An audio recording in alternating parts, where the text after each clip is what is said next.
স্নেহের শক্তিশালী বহিঃপ্রকাশই ভালোবাসা। বিশ্বকবি তাই তো লিখেছিলেন, দোহাই তোদের এতটুকু চুপ কর, ভালোবাসিবারে দে মোরে অবসর। ভালোবাসার শক্তিতেই জয় করা যায় সবকিছু। ক্যালেন্ডারের পাতায় 14ই ফেব্রুয়ারি। শুধু তরুণ তরুণী নয়, নানা বয়সের মানুষের ভালোবাসার বহুমাত্রিক রূপ প্রকাশের আনুষ্ঠানিক দিবস। তারুণ্যের অনাবিল আনন্দ আর বিশুদ্ধ উচ্ছ্বাসে বাংলাদেশেও দিনটিতে আয়োজনের কমতি নেই। প্রিয়জনকে বিশেষ কিছু উপহার দেওয়াও অন্যতম অনুষঙ্গ হয়ে দাঁড়িয়েছে। ভালোবাসা তো হলো কারোর জন্য স্পেশাল ফিলিংস, সেটা আমার বাবা মার জন্য হতে পারে। স্পেশাল ফিলিংস থেকে যখন তাদের জন্য আমরা স্পেশাল কিছু করতে পারা, তাদের জন্য সব কিছু স্যাক্রিফাইস করা, সেটাই তো আমার কাছে ভালোবাসা। ভালোবাসা শাশ্বত। মা বাবার জন্য সন্তানের ভালোবাসা, আবার সন্তানের জন্য মা বাবার ভালোবাসা অকৃত্রিম।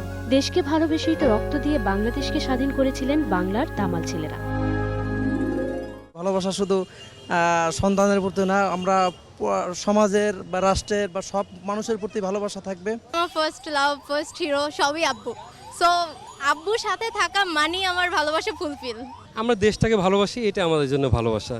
ভালোবাসা দিবসের শুরুটা নিয়ে মতপার্থক্য থাকলেও প্রচলিত বিশ্বাস, ধর্মপ্রচারের অভিযোগে 269 খ্রিস্টাব্দে ইতালির রোম নগরীতে খ্রিস্টান পাদ্রী ও চিকিৎসক সেন্ট ভ্যালেন্টাইন্সকে বন্দী করে রোমান সম্রাট দ্বিতীয় ক্লাডিয়াস। 14 ফেব্রুয়ারি তাকে হত্যা করা হয়। পরে 496 সালে পোপ সেন্ট জেলাসিও প্রথম জুলিয়াস ভ্যালেন্টাইন্স স্মরণে 14 ফেব্রুয়ারিকে ভ্যালেন্টাইন্স ডে ঘোষণা করেন। ভালোবাসার এই দিনে ভালোবাসায় ভরে উঠুক দেশ, বিশ্বে ছড়িয়ে পড়ুক শান্তির বার্তা। স্মৃতি মণ্ডল, 21 টেলিভিশন, ঢাকা।